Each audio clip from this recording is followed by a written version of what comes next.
Muy bien, queridos hermanos, ya estamos conectados también a través del canal El Último Llamado Divino, así que un saludo a nuestros hermanos que están allí detrás de cámaras, donde quiera que se encuentren, en cualquier lugar del mundo. Estamos estudiando durante estos sábados acerca del Evangelio eterno, el Evangelio que tiene que ver con la salvación de la humanidad. Este Evangelio eterno, que es el mensaje de los tres ángeles, es lo que va a hacer que la gente que lo escuche pueda entrar en el reino de los cielos. Las personas que rechacen el mensaje de los tres ángeles habrán rechazado su oportunidad de salvación. Por esa razón, como pueblo de Dios necesitamos presentar bien estos mensajes, hacer que la gente los entienda con claridad, porque de eso depende su salvación. Si el mensaje del tercer ángel no salva a la humanidad, ya no hay nada que la salve. ¿Correcto? Así es como presenta la Biblia este mensaje. Así de importante es. Y por eso debemos prestarle mucha atención. Apocalipsis capítulo 14, versículo 6 y 7. Es la parte que estamos analizando ahora. Apocalipsis capítulo 14, versículos 6 y 7, ya tenemos también los textos acá en la pantalla. Vi a otro ángel volar por en medio del cielo, que tenía el evangelio eterno, es decir, el evangelio de siempre, para predicarlo a los que moran en la tierra, toda nación, tribu, lengua y pueblo, diciendo en alta voz: temed a Dios. Hemos descubierto que el temor a Dios significa guardar sus mandamientos. El temor y el amor a Dios están relacionados. Tememos a Dios cuando aceptamos sus advertencias y nos alejamos del mal. Alejarse del mal, ¿qué cosa significa? Reconocer al mal, reconocer lo que nos puede hacer y renunciar a él. A ver, supongamos que alguien viene y nos habla acerca de las drogas y nos muestra cuán peligrosas son. Y luego nos dice que tenemos que dejar ese tipo de práctica porque nos puede matar. Cuando nos han dicho eso, hemos entendido el mensaje que nos han transmitido, nos concientizamos. A eso se le llama temer al mal.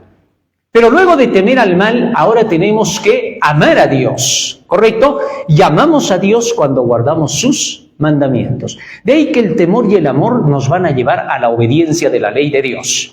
Pero eso no es todo. El texto sigue diciendo, versículo 7, y dadle honra porque la hora de su juicio es venida. Hemos visto que darle honra a Dios, darle gloria a Dios, significa llenarnos de su palabra para producir frutos de justicia. Cuando nosotros estudiamos la Biblia y obedecemos la Biblia, ya estamos manifestando frutos, que son los frutos de la santidad, de la justicia, de la pureza. Y no solo glorificamos a Dios en nuestro espíritu, en nuestra mente y con nuestras buenas acciones, sino cuando cuidamos también de nuestro cuerpo. Y eso hemos estudiado la semana pasada, que a través de la alimentación sana que Dios nos ha dado, mantenemos a nuestro cuerpo sano. Cuando el cuerpo está alimentado correctamente, entonces va a darse cuenta rápidamente de la tentación y va a poder soportarla. Cuando nuestros cuerpos no están acostumbrados a ser cuidados con buen alimento sano, no podremos vencer el pecado con facilidad. ¿Por qué? Porque hay alimentos que son estimulantes, como ya descubrimos, ¿no? Alimentos que nos van a llevar a buscar el pecado, a buscar el mal. Por eso tenemos que sacar todo alimento que pueda ser estimulante hacia lo malo y solo comer cosas sencillas que puedan mantener sano al cuerpo para que no esté enfermo, para que no muramos antes de tiempo y para que nosotros podamos estar felices y podamos hacer que los demás sean felices con nuestra presencia. Muy bien, ¿por qué hacemos todo eso? El texto sigue diciendo, porque la hora de su juicio es venida, ha llegado. Ahora, ¿cómo sabemos que ese juicio ya ha llegado? ¿Y por qué estamos predicando estos tres ángeles como diciéndole al mundo, ya estamos en juicio, prepárense? Bueno, sencillo.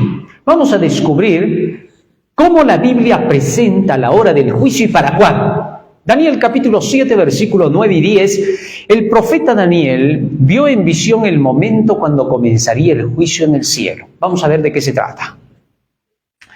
Estuve mirando hasta que fueron puestas sillas, y un anciano de grande edad se sentó, cuyo vestido era blanco como la nieve, y el pelo de su cabeza como lana limpia. Su silla llama de fuego, sus ruedas fuego ardiente. Un río de fuego procedía y salía de delante de él. Millares de millares le servían, y millones de millones asistían delante de él. El juez se sentó y los libros se abrieron. El profeta Daniel entonces vio en visión el momento cuando empezaba el juicio, y lo vio a Dios Padre, el anciano de grande edad, sentado para presidir el juicio. Jesucristo declaró que todo el juicio fue pasado al Hijo. Tal es así que el Hijo ahora va a ser el papel tanto del Padre como de Él. Va a juzgar al mundo. Pero quien va a presidirlo todo es Dios el Padre. ¿Correcto? Ellos siempre trabajan unidos. Muy bien. La escena nos presenta millones y millones de ángeles que van a ser testigos. Y también nos presenta que allí, entre todos esos millares de millares, se abren libros. De esos libros se sacarán los nombres que van a ser juzgados y las acciones por las cuales van a ser juzgados. ¿Correcto? Ahora la pregunta es, ya que esta es la escena del juicio, ¿para cuándo se iba a dar ese juicio? Bien, en el pasado había un día en el cual se hacía expiación de los pecados del pueblo. Se llamaba el día de la expiación. En el libro de Levítico capítulo 16, versos 16 y 17 se nos dice para qué era ese día de expiación. Escúchenlo. Levítico 16, 16, 17. Y limpiará el santuario. Aquí va a haber una purificación del santuario. Purificará, limpiará el santuario. No se olviden de eso. El santuario es el templo de Dios. Purificará el santuario de las inmundicias de los hijos de Israel, es decir, de los pecados de los hijos de Israel, y de sus rebeliones, y de todos sus pecados. De la misma manera, hará también al tabernáculo del testimonio, el cual reside entre ellos en medio de sus inmundicias. Había un día en el que dentro del templo, imagínense que este es el templo en esa época, dentro de este templo bajaba la presencia de Dios en los días de Moisés y se posaba sobre el arca del pacto. Hagan de cuenta que este púlpito es el arca del pacto y que en esta arca están los 10 mandamientos para que el pueblo conozca la ley de Dios. Entonces Dios descendía en la forma de una llama de fuego que se llamaba la Santa Shekinah. ¿Correcto? Cuando esa llamita de fuego estaba ahí, significaba que Dios estaba presente en su templo. Entonces, cuando llegaba el día de la expiación, Dios bajaba y comenzaba a analizar los corazones de toda la gente que estaba ahí. Si había una persona que no se había arrepentido de sus pecados previamente, inmediatamente era cortada del pueblo. Se la sacaba fuera del pueblo, se la apedreaba y moría. ¿Correcto? Así era el día de la expiación. Por eso todo el pueblo se preparaba para el día de la expiación, para que cuando se llevara a cabo este juicio de Dios que bajaba para ver quién pecaba y quién no, todos pudieran salir limpios y no morir. ¿Correcto?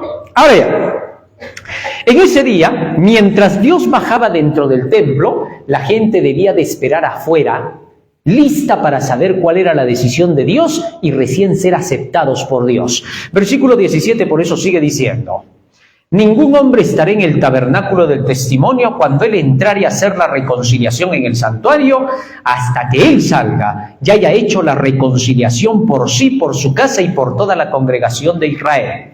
El único que podía entrar al templo, hasta el lugar santísimo donde estaba el arca del pacto con los 10 mandamientos, era el sumo sacerdote.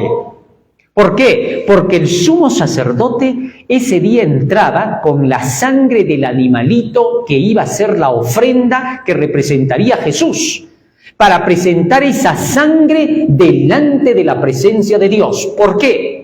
Génesis capítulo 9, verso 4. ¿Qué cosa es la sangre? Génesis 9:4. Empero carne con su vida, que es su sangre, no comeréis. ¿Qué cosa dice que es la sangre? La vida del ser humano o del animal, ¿correcto? Entonces, ¿qué hacía el sumo sacerdote? Entraba con la sangre del animalito hasta donde estaba la ley. ¿Y qué cosa hacía? Tomaba de la sangre y asperjaba 7 veces sobre el arca donde estaba la ley. ¿Para qué? Sencillo, porque como la sangre es la vida y la ley, los 10 mandamientos exigían la vida del pecador, porque el pecador había desobedecido la ley. Y al desobedecer la ley, ahora tenía que pagarle el pecador con su vida a la ley. Es decir, en otras palabras, Dios te decía, yo te perdono, pero bajo una condición. ¿Cuál? Tráeme tu vida. Pero si ya le das la vida, ya no es perdón. Porque aunque te diga, bueno, ahora sí te perdono, pero te mueres acá porque me estás dando tu vida, no tendría sentido. Así que en lugar de eso traías la sangre de un animalito. Y con esa sangre pagabas a la ley de Dios, a la justicia de Dios. Y de esa manera quedabas perdonado. Esa sangre iba a representar a la sangre de Jesucristo que derramaría en la cruz del Calvario. Entonces, cuando se presenta la sangre de Cristo para el perdón de nuestro pecado, Cristo en el cielo presenta su sangre ante el Padre y entonces somos perdonados de nuestros pecados. Eso se hacía, pero en forma simbólica en el Antiguo Testamento. Una vez en el año, cuando se hacía eso, cuando se asperjaba la sangre sobre el arca donde estaba la ley, todos los pecados de los que se habían arrepentido quedaban borrados. Y al quedar borrados, salía el sumo sacerdote, bendecía a todo el pueblo y a todos les decía, ustedes están limpios de pecado, en este juicio han salido inocentes. ¿Correcto? Muy bien. Y una vez que salía y los bendecía, se preparaban para la fiesta de las cabañas. Una fiesta en la cual se reunían todos los hijos de Dios de todo el mundo de esa época, para poder celebrar una fiesta de alegría, de felicidad, por haber salido limpios del juicio.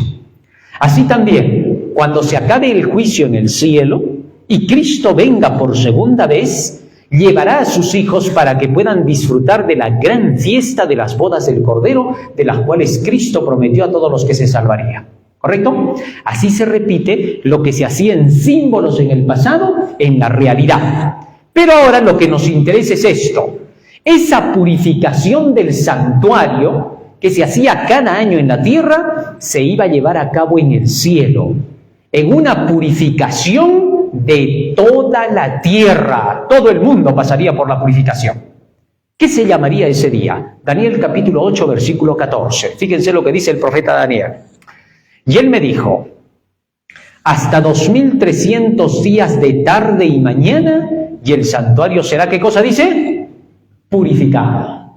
Ahora, cuando Daniel dijo hasta 2300 tardes y mañanas, 2300 días, y el santuario será purificado, se estaba refiriendo a una profecía que se iba a cumplir para el fin de la historia de la humanidad.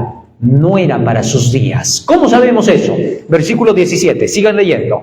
Daniel 8, 17. Vino luego cerca de donde yo estaba, y con su venida me asombré, y caí sobre mi rostro. Pero él me dijo, entiende, hijo del hombre, porque al tiempo se cumplirá la visión. Verso 19. ¿Cuándo es ese tiempo? Y dijo, he aquí yo te enseñaré lo que ha de venir en el fin de la ira, porque al tiempo se cumplirá. ¿Para cuándo iba a ser esta profecía? Para el fin de la ira, para el tiempo del fin. ¿Correcto? Tal es así que esta profecía de los 2300 días no debemos contar como que en los días de Daniel, al cumplirse 2300 días, se purificaría el santuario. ¿Saben por qué? Por 2 razones. Primero, en días del profeta Daniel, el santuario donde se hacían las purificaciones cada año había sido destruido por los babilonios. Por tanto, no había santuario en los días de Daniel. Y si contamos 2300 días, desde el día en que Daniel recibió esta visión, ahí en Daniel capítulo 8, llegaríamos a 7 años después de que Daniel profetizó esto. Y 7 años después de que Daniel profetizó, este santuario no existía. ¿Cuándo vino a existir? Más o menos Daniel está hablando aquí por el año 609 al año 600 antes de Cristo.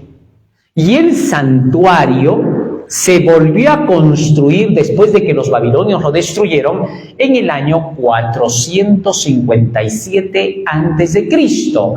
Vale decir, casi 150 años después, recién se iba a construir el santuario. Así que Daniel no estaba hablando de un santuario de sus días. Los 2300 días en profecía debían de ser contados de acuerdo con la clave profética, que todos ya conocemos, Ezequiel capítulo 4, verso 6. Esta clave ya les dije, ¿no?, en uno de nuestros estudios, que la vamos a utilizar para todas las profecías. Ezequiel 4, 6. Cumplidos estos, dormirás sobre tu lado derecho segunda vez, y llevarás la maldad de la casa de Judá 40 días. Día por año te he dado. ¿Cómo vamos a contar los días en profecía? Como años, día por año. Muy bien. Entonces, si son 2300 días, serán en realidad 2300 ¿qué? Años. Y dice el profeta Daniel, cuando pasen 2300 años, en el cielo el santuario será purificado. ¿Correcto? Muy bien. ¿Desde cuándo tenemos que contar esos 2300 años? Cuando seguimos buscando en todo el capítulo 8 de Daniel, no encontramos el punto de partida. Al contrario, a Daniel se le dice, esta profecía es para muchos días, Daniel, no es para tus días. Fíjense lo que dice allí. Daniel capítulo 8, verso 25-26.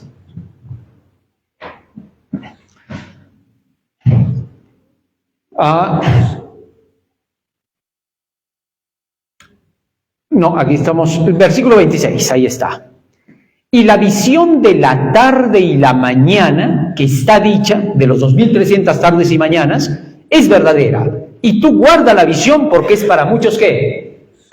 Para muchos años. Muchos días, muchos años. ¿Correcto? No era entonces para sus días. Ahora, ¿cuándo se ve que comienza esta profecía? Como aquí termina Daniel capítulo 8 con el verso 26, entonces pasamos al capítulo 9. Y Daniel comienza a pedir en oración a Dios que le ayude a entender de qué se trata esta visión. Y en Daniel 9, versículo 23 al 25, Dios le envía un ángel del cielo a Daniel, al ángel Gabriel. Y el ángel Gabriel le explica a Daniel cuándo comenzarían los 2300 años. Escúchenlo. Dice verso 23, perdón. Al principio de tus ruegos salió la palabra. Cuando estabas empezando a orar, se le dice a Daniel, pidiendo ayuda del cielo, salió la palabra. Y yo he venido para enseñártela, porque tú eres varón de deseos. Entiende pues la palabra y entiende la visión. El ángel Gabriel le empieza a decir a Daniel, ahora por favor entiende, te voy a explicar de qué se tratan los 2300 años. Y comienza diciéndole, mira Daniel, 70 semanas están determinadas sobre tu pueblo. Comencemos por ahí. 70 semanas. ¿Cuántos días tienen 70 semanas? Fácil. Multiplicamos 70 por 7 días de cada semana. Y el resultado de 70 por 7 viene a ser 490. ¿Correcto? Entonces lo que está diciéndosele a Daniel es esto. 490 años de los 2300 están determinadas. ¿Determinado qué significa? Separado. Tengo 10 naranjas, 5 vamos a comer hoy día y 5 vamos a determinarlas para que queden para mañana. ¿Correcto? Estamos separando. Entonces, determinar significa separar. 490 años están separados de los 2300 sobre tu pueblo y sobre tu santa ciudad. Es decir, son un regalo solo para tu pueblo, esos 490 años. Sigue diciendo, para acabar la prevaricación y concluir el pecado y expiar la iniquidad. Es decir, Daniel, en esos 490 años se va a expiar el pecado de la humanidad. ¿Por qué? Porque dentro de esos 490 años iba a venir Jesús a la tierra para salvar a la humanidad. Esto está diciéndole, ¿cuántos años antes? 600 años antes de que se cumpliera. ¿Correcto? Miren, esto es profecía. Sigue diciendo más. Para traer la justicia de los siglos y sellar la visión y la profecía y ungir al Santo de los Santos. ¿Quién es el Santo de los Santos? El santuario santo, el templo santo del Señor. El Santo de los Santos no es Jesús acá. Santo de los Santos se le llamaba al santuario santísimo, al templo que iba a ser el santuario que iba a ser purificado. ¿Correcto? Sigue diciendo. Verso 25. Sepas pues y entiendas. Es decir, entiende, por favor. ¿Qué cosa? Que desde la salida de la palabra para restaurar y edificar a Jerusalén, desde el momento que se dé la orden para poder reedificar Jerusalén, hasta el Mesías príncipe. ¿Quién es el Mesías príncipe? Jesús. La palabra Mesías significa ungido, que deriva del término Christos. Así como estoy diciendo, Christos significa ungido. Por eso, cuando se dice el Cristo, se está diciendo el ungido. Y Jesucristo es el ungido, el Cristo. De ahí su nombre, conocido como Cristo Jesús. ¿Correcto? Muy bien. Y dice, desde que salga la orden para reconstruir a Jerusalén, que fue destruida por Babilonia, hasta que aparezca el Mesías príncipe, habrá 7 semanas y 62 semanas. Muy bien, ahora vamos a entender eso. 7 semanas más 62 semanas, ¿cuántos son? 69 semanas. 69 semanas, ¿cuántos días tienen? Multiplicamos 69 por 7.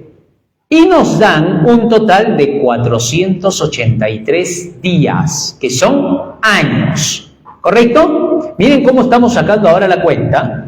Lo que significaría esto. Escúchalo bien, atento. Desde que salga la orden para reconstruir a Jerusalén, hasta que aparezca el Mesías, habrán 483 años. Eso es lo que está diciendo. ¿Correcto? Así que lo primero que vamos a hacer es descubrir cuándo se dio la orden para la reconstrucción de Jerusalén. Y con eso vamos a saber desde qué fecha vamos a contar los 483 años.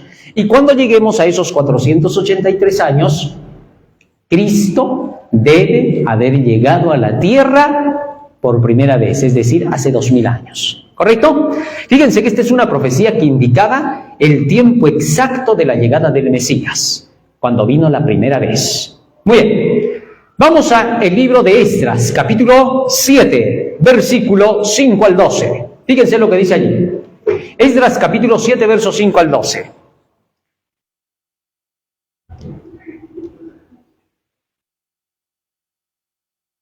Sí, estamos acá. Desde el versículo 7 vamos a leer mejor, ¿ya? 7 al 12, para no estar haciendo tanta escrito. Verso 7.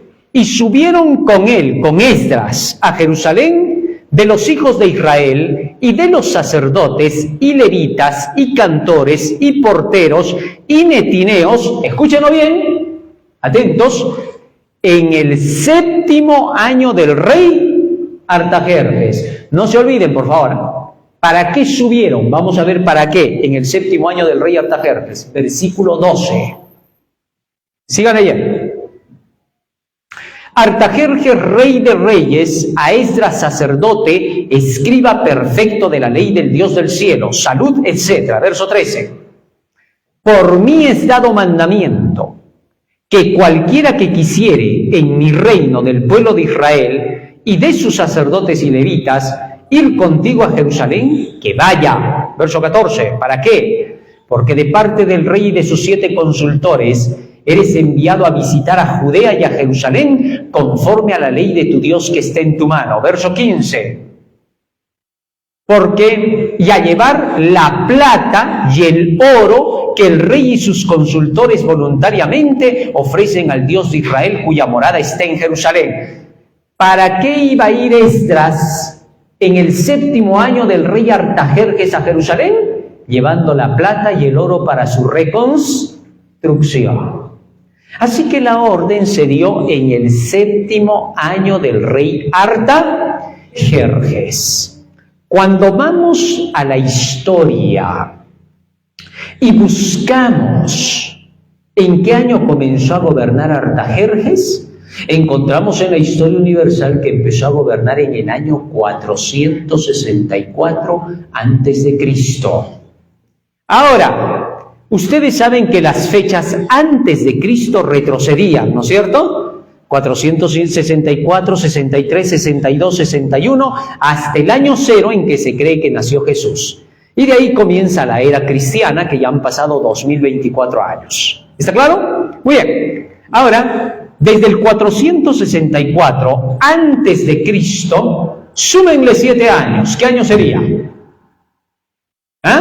Retrocediendo, en este caso haciendo una resta. ¿Cómo le hacemos? 464 menos 7, 457. ¿Está claro? Ahora ya tenemos la fecha de partida. Año 457 a.C., se dio la orden para reconstruir a Jerusalén por parte del rey Artajerjes. Ahora bien, para poder contar 483 años más adelante, vamos a tener que hacer una resta, no una suma, porque los años retroceden. Así que entonces vamos a hacer la resta.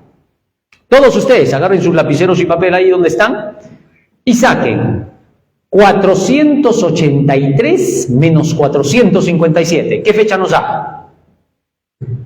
Si tienen calculadora pueden hacerlo. Año 26. Año 26. Pero resulta que se pierde un año en la historia cuando pasamos de una era a otra era. ¿Correcto? Ese es el año 0, que no se lo contó, a pesar de que los demás ceros sí se cuentan. Fíjense en esto. Cuando vamos retrocediendo en el tiempo, imaginemos esto por un ratito, ¿ya? 457, 56, 51, 55, 54, 53, 52, 51, 50. ¿Estamos contando el 0 de ahí o no? Sí, en el 50 estamos contando, en el 40 estamos contando, en el 30 también, el 0.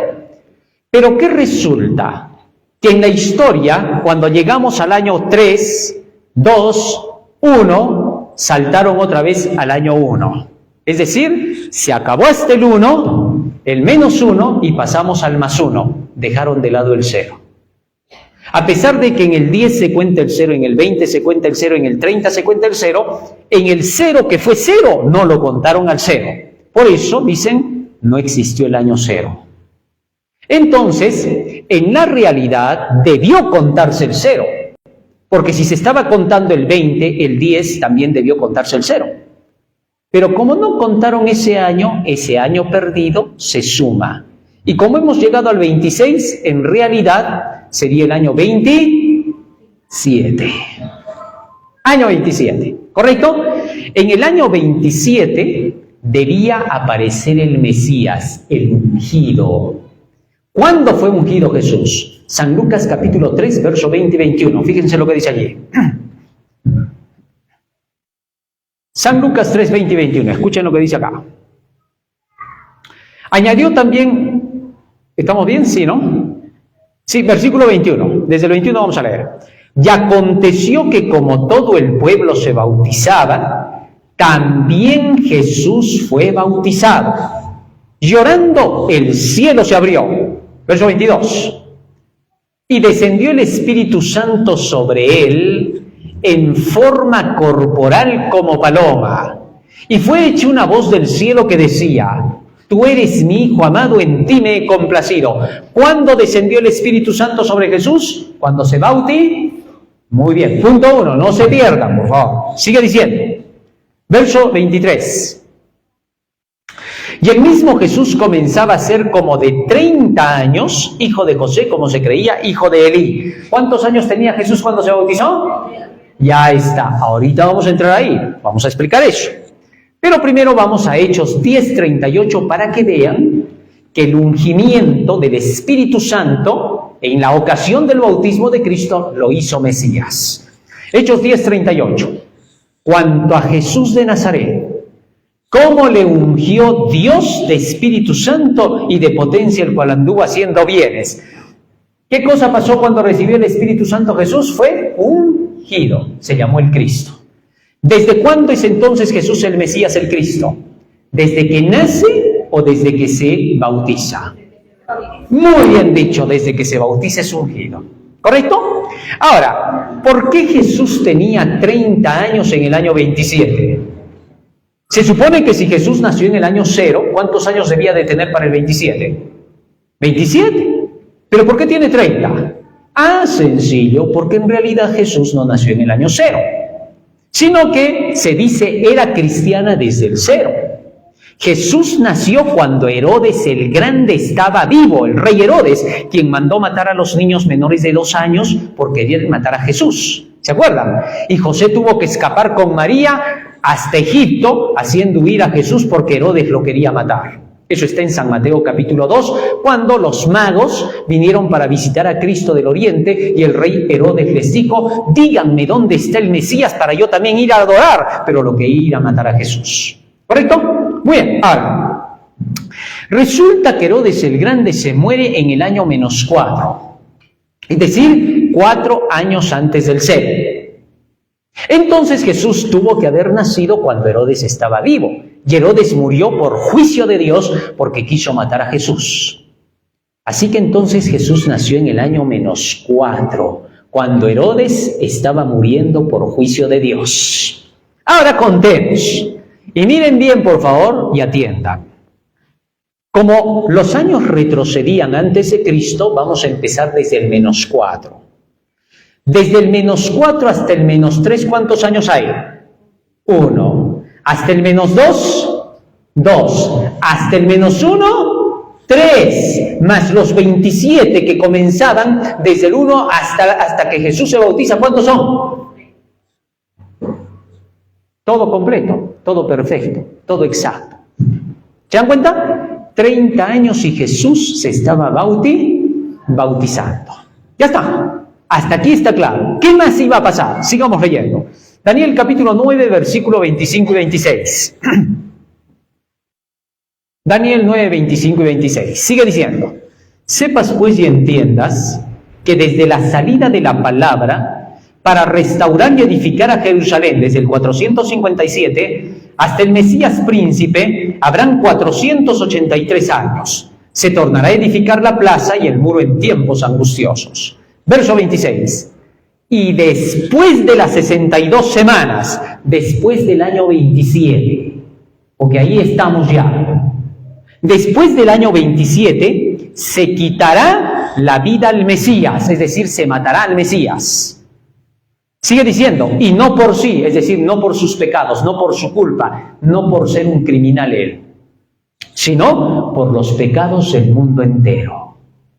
Exactamente en qué momento iba a morir el Mesías. Versículo 27, sigue diciendo, Daniel 9, 27.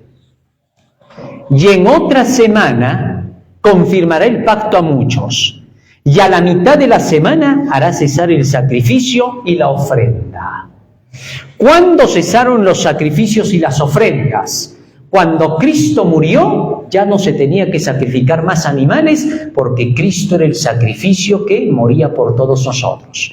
Así que entonces, según este texto, a la mitad de la última semana, de la semana 70, Jesús sería asesinado. Muy bien, veamos esto.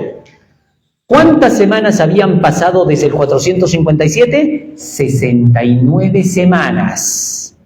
Nos quedaba una, porque ¿cuántas semanas tenían que ser? 70 semanas, lo que habíamos leído. 490 años son para tu pueblo, las 70 semanas. Muy bien. Como nos queda una semana, esa semana sería desde el 27 más 7 hasta el 34. ¿Está claro? Pero dice que a la mitad de esa semana, entre el 27 y el 34, Jesús sería asesinado. Muy bien. Cuando Jesús se bautiza, Se bautizó en el otro lado del mundo, en el tiempo de la primavera. ¿Correcto? ¿Para qué tiempo? Ahora vamos a sacar cuentas y van a ver cómo encaja todo. ¿Ah?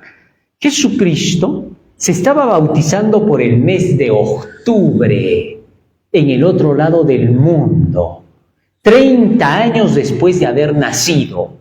Y ahora vamos a ver cómo, fíjense. Contando desde el mes de octubre del año 27, más 3 años y medio, llegamos hasta el año 31 de Jesucristo y muere asesinado entre el mes de marzo y abril del otro lado del mundo. Por eso, ¿en qué tiempo se celebra Semana Santa? ¿Ah? Entre marzo y abril. Es la fecha en que Jesús murió. Si sumamos 3 años y medio o restamos 3 años y medio, desde el tiempo de marzo a abril del año 31, retrocedemos 3 años y medio y vamos a llegar a septiembre-octubre del año 27. Así sabemos que Jesucristo se bautizó entre septiembre y octubre del 27 y fue crucificado entre marzo y abril del 31.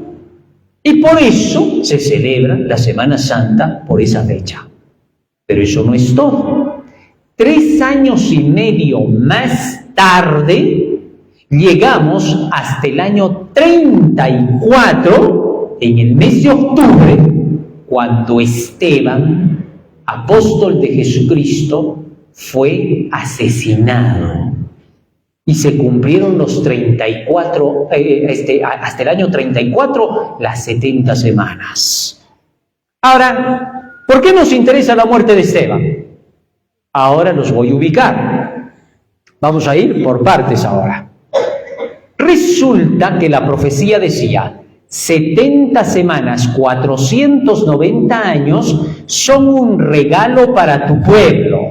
Cuando se cumplan las 70 semanas, ya no va a ser más el pueblo judío el pueblo de Dios, porque solo hasta ahí se le regala a tu pueblo el ser el escogido de Dios. Y cuando llegue esa fecha, en las 70 semanas, para el año 34, entonces los judíos ya no tendrán oportunidad de que se les predique el evangelio para salvación. Como nación, ya no serán reconocidos como pueblo de Dios. Ahora los judíos que se quieran convertir van a tener que convertirse al cristianismo. Bueno, ¿cómo se cumplió eso? Vamos al libro de Hechos, capítulo 7, versos 58 al 60. Vamos a ver. Hechos, capítulo 7, versos 58 al 60. Y echándolo fuera de la ciudad, le apedreaban a Esteban, ¿correcto? Y los testigos pusieron sus vestidos a los pies de un mancebo, de un joven que se llamaba Saulo. Saulo iba a ser el que se convertiría en el apóstol Pablo. Y apedrearon a Esteban, invocando él y diciendo, Señor Jesús, recibe mi espíritu. Y puesto de rodillas, clamó a gran voz, Señor, no les imputes este pecado. Y habiendo dicho esto, durmió. Muy bien. Resulta que cuando llegó la fecha del 34 después de Cristo, Esteban es asesinado. Según la historia universal, Esteban muere en el año 34 de la era cristiana. Pero ahora, una vez que Esteban muere, todos aquellos que eran cristianos huyeron por las persecuciones, porque como vieron que mataron a Esteban, ahora escaparon para no ser asesinados igual que él. Capítulo 8, versículo 1 al 3. Fíjense lo que sigue diciendo. Allí continúa lo que pasó con Esteban. Y Saulo, Pablo, consentía en su muerte, es decir, daba el permiso para que lo maten, consentía en su muerte, y en aquel día se hizo una grande persecución en la iglesia que estaba en Jerusalén.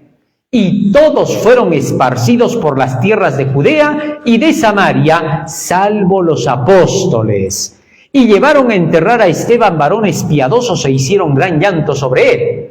Entonces Saulo, Pablo, asolaba la iglesia, entrando por las casas y trayendo hombres y mujeres, los entregaba en la cárcel. ¿Dónde se fueron, dice, todos por causa de la persecución? Todos fueron esparcidos por las tierras de Judea y de Samaria. Es decir, comenzaron a irse por la persecución desde Jerusalén todos los cristianos y se fueron predicando por Judea y Samaria. ¿Correcto? Ahora bien, cuando Cristo llamó a los discípulos, les había prohibido que fueran a predicar a los samaritanos. Pero cuando muere Esteban, ahora se les veía predicando ¿a quién? A los samaritanos. ¿Cómo sabemos que Jesús les prohibió ir a Samaria mientras todavía no se cumplieron las 70 semanas? Vamos a ver, San Mateo capítulo 10, versículos 5 y 6. Fíjense lo que dice allí.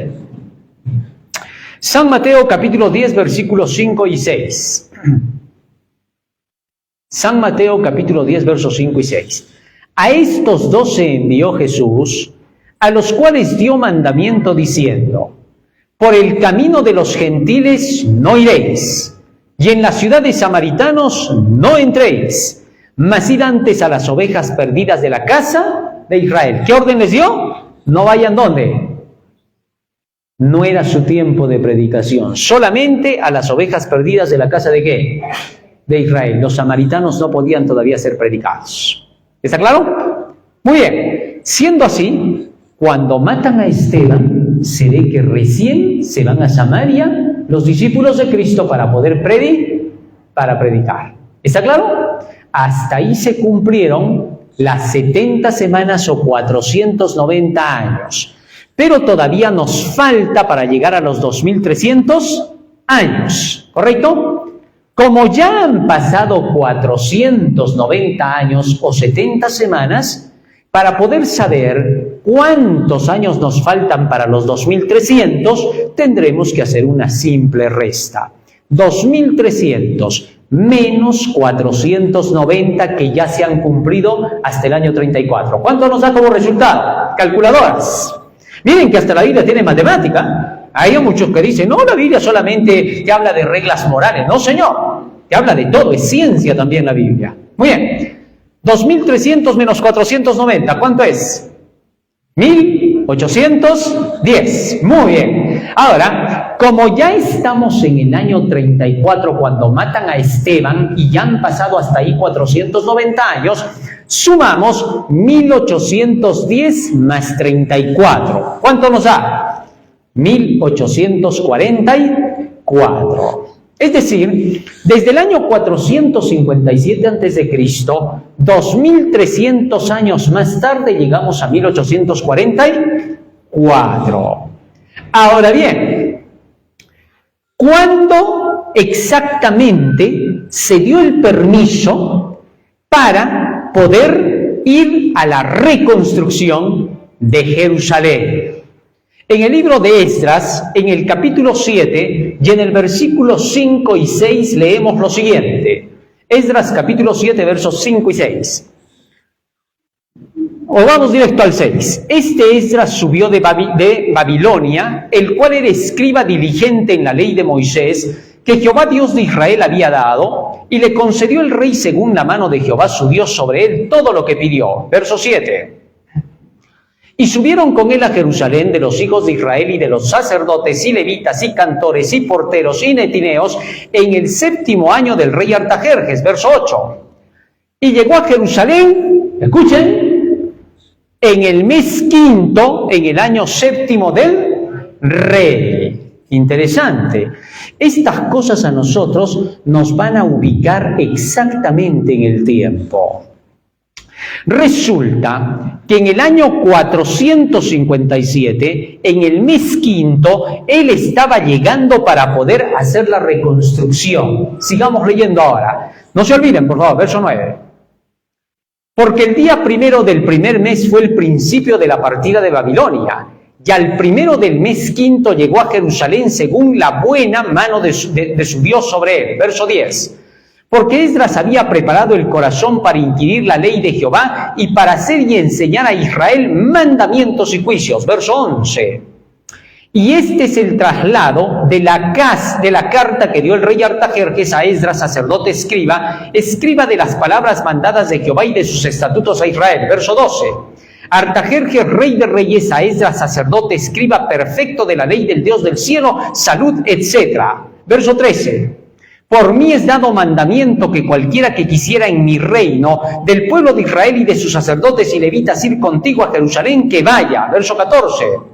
Porque de parte del rey y de sus 7 consultores eres enviado a visitar a Judea y a Jerusalén conforme a la ley de tu Dios que está en tu mano. Ahora bien, siendo que se daba este permiso para la reconstrucción de Jerusalén y él llegó en el mes quinto, ¿en qué mes se empieza la construcción? Vamos a retroceder un poco ahora a Esdras capítulo 7, versículo desde el 3 hasta el 5. ¿Qué cosa es lo que se dice aquí? Vamos a ver si aquí está el orden. Hijo de Amarías, hijo de Azarías, hijo de Meraiot, hijo de Seraías, hijo de Uzi, hijo de Buzi, hijo de Abisue, hijo de Fines, hijo de Eleazar, hijo de Aarón, primer sacerdote, verso 4. A ver, vamos a ver si nos estamos yendo por otro lado. A ver, vamos al 1 y 2, que ahí se me perdió el texto. A ver, vamos a ver, ¿ya? Pasadas estas cosas en el reinado de Artajerjes, rey de Persia, Esdras, hijo de Seraías, hijo de Azarías, hijo de Hilcías, hijo de Salum, hijo de Sadoc, hijo de Ashitob. A ver, vamos a ver, verso 3. Nos volvimos, creo, a perder acá. A ver, espérense, vamos a ver, vamos a buscarlo acá. Porque allí vamos a encontrar que en el 7º mes es cuando llega Esdras para reconstruir a Jerusalén. Vamos a ver, tenemos que encontrarlo. Libro de Esdras. Ahí está, capítulo 7. Nos vamos a auxiliar acá con la Biblia. Espérense. Ahí está, con los otros lentes.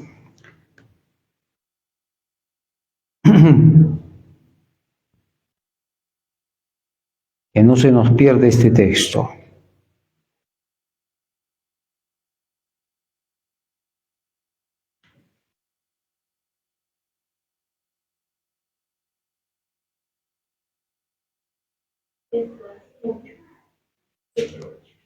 Siete, 8 es, ¿no? Y llegó, dice, a Jerusalén en el mes quinto del año 7º del rey. No es el mismo que hemos leído hace un rato, ¿no es cierto?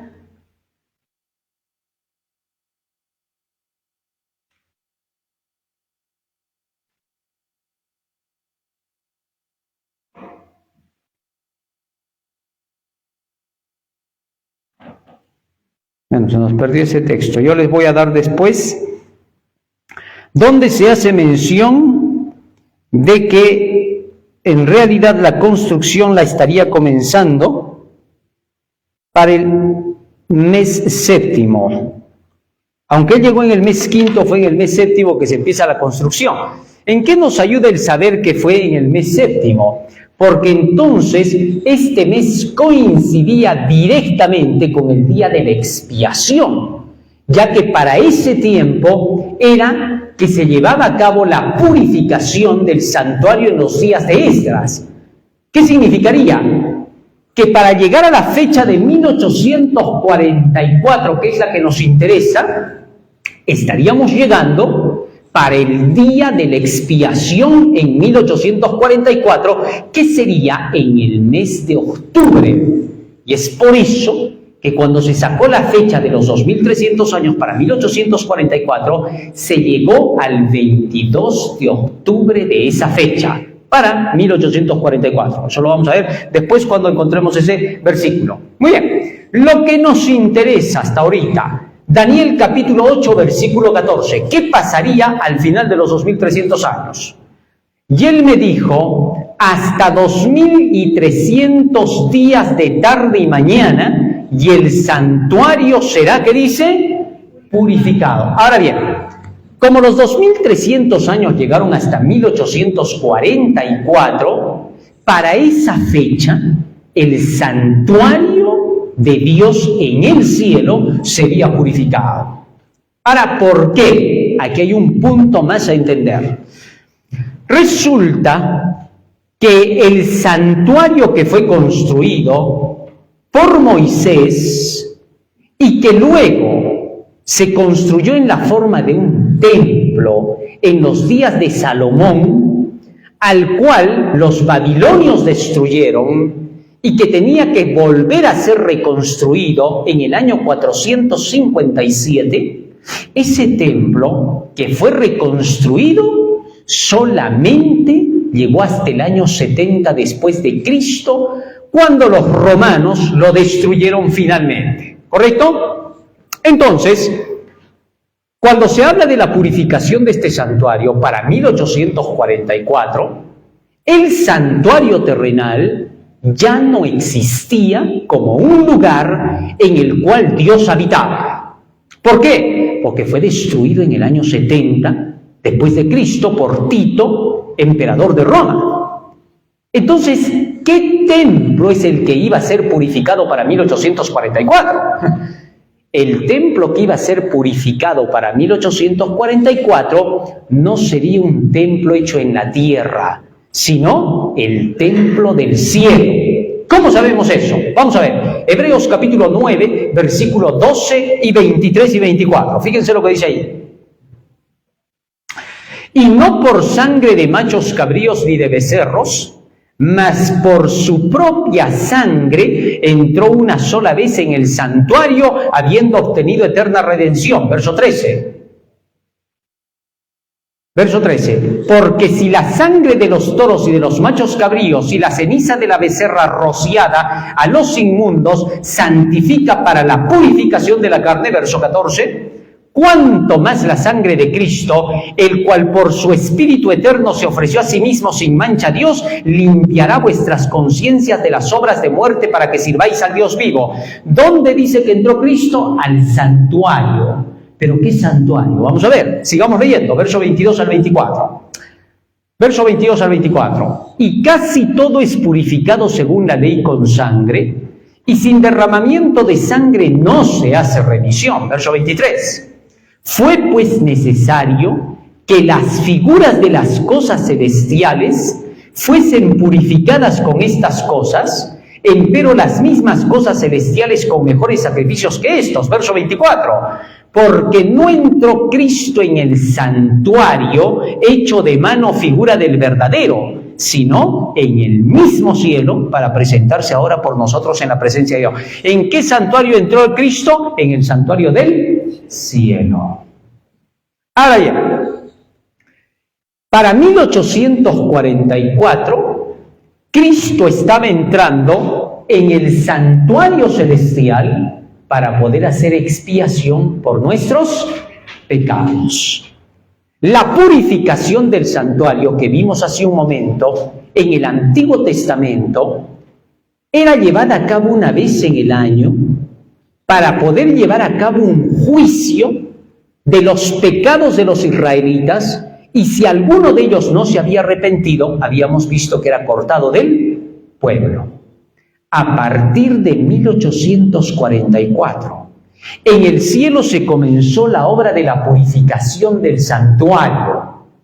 Esa purificación en el cielo involucra que se lleva a cabo un juicio para ver todos los pecados de la humanidad, ver quiénes se han arrepentido, para que los que se han arrepentido puedan entrar en el cielo para salvación. ¿Correcto? Pero ahora viene un punto más. ¿Cómo sabemos que Cristo entró en su templo en 1844 y que comenzó un juicio? Vamos a ver, Malaquías capítulo 3, versículo 1 hasta el 5. Fíjense lo que dice allí. Malaquías 3, 1 al 5. He aquí yo envío mi mensajero, el cual preparará el camino delante de mí, dice el Señor. Y luego vendrá a su templo, a su santuario, el Señor a quien vosotros buscáis, y el ángel del pacto a quien deseáis vosotros. He aquí que viene, ha dicho Jehová de los ejércitos. ¿Dónde viene el Señor? A su templo. ¿Para qué? ¿Quién podrá sufrir el tiempo de su venida? ¿O quién podrá estar cuando Él se mostrará? Porque Él es como fuego, ¿qué? ¿A qué venía a su templo? Para purificar. Muy bien.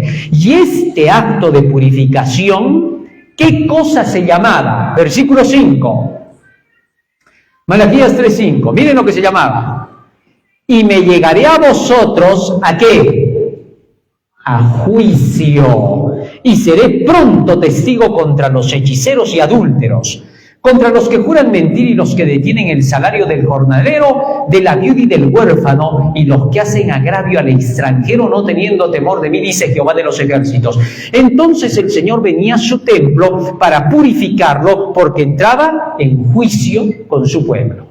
¿Está claro? Entonces la purificación del santuario sería la hora del juicio. Ya está. ¿Esto pasaría para qué fecha? 1844. Por eso, cuando llegó la fecha de 1844, Dios levantó predicadores que anunciaran que la hora del juicio había llegado. Entre esos predicadores en Estados Unidos estaba Guillermo Miller. En el Medio Oriente estaba un hombre llamado Wolf. Y más de 60 predicadores a nivel mundial estaban predicando que la hora del juicio había llegado. Y todos bajo la profecía de los 2300 años. Aquí en Chile estuvo predicando Manuel Lacunza, un jesuita que había descubierto por el estudio de las profecías bíblicas que para 1844 algo grande ocurriría. Mientras que por su lado, Isaac Newton, el famoso matemático, ¿no?, que le gustaba mucho las profecías de Daniel y Apocalipsis, escribió más de profecías que de matemáticas Isaac Newton. E Isaac Newton había declarado que para la fecha de 1844 algo grande ocurriría en la tierra. Mientras tanto, los primeros adventistas predicaron que sería la segunda venida de Jesús, cuando en realidad lo que iba a comenzar era el juicio en el cielo. Los primeros adventistas predicaron que era el fin del mundo porque ellos se habían dejado llevar por una idea que habían inventado los religiosos de la época, que decían que el santuario era la tierra y su purificación era el juicio de Dios, es decir, el fuego de Dios. Y por eso creyeron que era el fin del mundo. Pero pronto descubrieron que la fecha de 1844 anunciaba el comienzo del juicio en el cielo. Muy bien, lo que nos interesa de todo esto es que para 1844 se cumplió la fecha de la purificación del santuario o juicio que se iba a llevar a cabo en el cielo. Desde ese momento, de 1844, se salía a predicar al mundo entero: temed a Dios y dadle gloria, porque la hora de su juicio ha llegado. Apocalipsis capítulo 14, versos 6 y 7. En nuestro próximo tema, más tarde, vamos a hablar acerca de cómo se lleva a cabo el juicio en el cielo. Ya que hemos descubierto que en 1844 comenzó el juicio, ahora hay que saber cómo se está llevando a cabo. Apocalipsis 14, 6 y 7 dice: vi otro ángel volar por en medio del cielo, que tenía el evangelio eterno para predicarlo a los que moran en la tierra y a toda nación, tribu, lengua y pueblo, diciendo en alta voz: temed a Dios y dadle gloria, porque la hora de su juicio es venida. Así que como llegó la hora del juicio, se manda al mundo entero: adorad a aquel que hizo el cielo, la tierra, el mar y las fuentes de las aguas. Eso lo vamos a ver después. Más tarde vamos a hablar acerca del juicio, cómo se lleva a cabo el juicio en el cielo y cómo vamos a ser librados en esa hora del juicio. Muy bien, hasta aquí entonces quedamos con la fecha de 1844 y habiendo descubierto que en ese año comenzó el juicio en el cielo. Y que hoy estamos viviendo en plena hora del juicio y que todos tenemos que pasar indefectiblemente por ese juicio para saber quién se salva y quién se pierde. Al comprender esto, tendremos que contarle esto a los demás, para que todos sepan que el juicio comenzó y que hay que prepararse para la segunda venida de Cristo. Vamos a pedirle a Jesús en oración que Él nos ayude para poder estar listos para la hora del juicio y saber cómo se va a llevar a cabo ese juicio. Vamos a ponernos de rodillas y vamos a orar. Bondadoso Padre que moras en los cielos, estamos agradecidos a ti por las palabras benditas que nos has dado. Gracias, Señor, por abrir nuestras mentes al conocimiento profético de los eventos finales que tienen que ocurrir en nuestro mundo. Te rogamos que ahora estas palabras queden grabadas en nuestra mente y corazón para que sean el motor que impulse nuestras acciones. Bendice a cada uno de tus hijos que han venido y han estado presentes en esta mañana, y bendice, Señor, también a cada uno de tus hijos en el mundo entero que han estado siguiendo paso a paso el conocimiento de tu verdad en este tema.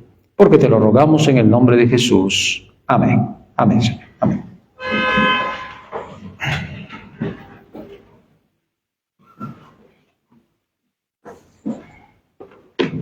Muy bien, hermanos, para poder culminar, vamos a entonar el himno número 238.